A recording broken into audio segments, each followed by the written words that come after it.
সকালটা শুরু হয় ভক্তি আর ব্যস্ততা দিয়ে।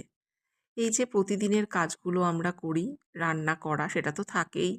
পুজো দেওয়া, জামাকাপড় গোছানো, ঘর গোছানো, সমস্ত কাজগুলোকে শুধু কাজ মনে করলে কিন্তু ক্লান্তি চলে আসবে। এগুলো কিন্তু আমাদের জীবনের প্রাণ। অনেকেই হয়তো এটাকে সংসার বলে ছোট করেন। কিন্তু আমি বলি, এটাই এক ধরনের সাধনা। নিজের হাতে নিজের জগৎটাকে গুছিয়ে নেবার মধ্যে আসল সুখ লুকিয়ে আছে। দিন শেষে ক্লান্তি থাকলেও নিজের তৈরি করা এই ছোট্ট স্বর্গের শান্তিতেই লুকিয়ে থাকে দিনের সবটুকু সার্থকতা। আজকের ব্লগটি তোমাদের কেমন লাগলো অবশ্যই জানাবে কমেন্ট করে।